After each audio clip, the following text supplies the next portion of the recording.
All right, so you brought your son to set with you while shooting, right? I always do. My son's almost 5, and both of us, me and my husband, are both directors, so he's kind of grown up going to sets. And he gave little tips sometimes to Tom, like...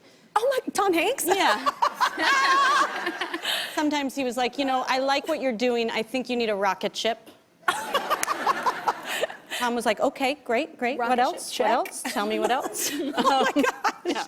2 directors. That's amazing. Yeah. That has got to be a fun relationship, ma'am. It is. It means we understand each other's work. You know? We know what the other one's going through. And yeah, it's really cool. All Story time must be great for Wiley. Like, yeah, at night, story time, like, what did Mum say last night? Right, well, in my book... all the competition. Yeah. Everything's a competition. Yeah, it's bigger, it's better. That is our household as well. So how did this movie make you reflect on your own life? Well, I mean, like you, I grew up watching Mr. Rogers, but I think the thing about Mr. Rogers is it's also, we watched it when we were so little, it's almost like in our DNA. It's like pre-memory. So I feel like I got to rediscover Mr. Rogers as a grown-up and as a parent, you know? As a It's parent. a different thing to look at the show now and to see it through the eyes of a grown person and to recognize, oh, wow, he's talking about things a lot of us still need to work on. I mean, literally, my husband and I sat and sobbed in our bedroom watching this film because he's very close to my heart because I didn't grow up with a father. So for a lot of us, it's a father figure, you know? I've had so many people say that to me, that they almost actually believed Mr. Rogers was their dad when they were growing up. Or it was somebody that you wanted, you thought that's what it should be like, you know? And you did a really great job. But Bill and Joanne Rogers, his wife, and Bill, who was his right-hand man for his whole life, said something to me the other day in Pittsburgh where they said, you know, Fred didn't expect everybody to live in his image. He accepted us with all our imperfections. He knew we weren't perfect parents. He knew we weren't perfect people.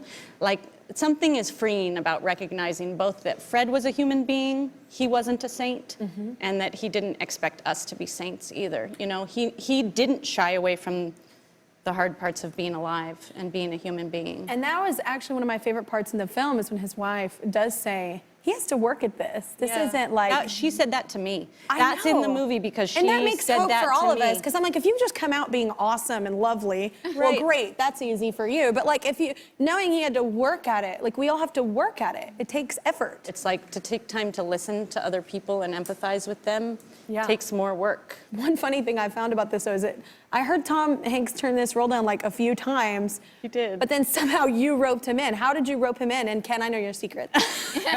I'll never do anything so miraculous again in my life. The story is that I'm friends with Tom Hanks' son, Colin. Oh, okay. And Tom and I met at a backyard birthday party where all the kids were playing in the backyard, and we were talking, and he said, oh, what do you do? And I said, well, I'm a director. And he said, oh, there was just this article in the New York Times this weekend about women directors in Hollywood. Yeah. And I said, yeah, I'm in that article. Wait, how cool did you feel? With Tom Hanks standing there, how cool did you feel to be like, actually, I'm in the article? No big deal. No big deal, Tom Hanks. And he said, I'll watch your movie, and a week later, he personally emailed me and said, I watched your movie, let's get together and chat. And that's the other thing about him is he doesn't have like someone reach out to you. Like he reaches out to you and says. That's so cool. And so he must have loved your work. And then we kept in touch for years. And when I signed on to this movie, the producer said, Tom Hanks has always been our dream, Mr. Rogers, but he's passed on the movie 3 times. He said no. And I said, well, I could try. And I reached out to him and he signed on right away. You're magical. You're magical. And I'm just so grateful.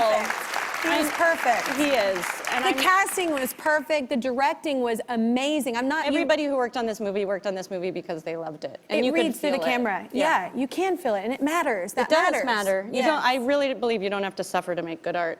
Yes. Oh, I love you. I will not stop talking until you subscribe to my YouTube channel. That's right, and I can talk a lot. Seriously, not gonna stop. Yep, still here, not going anywhere. I see you. Don't walk away from this.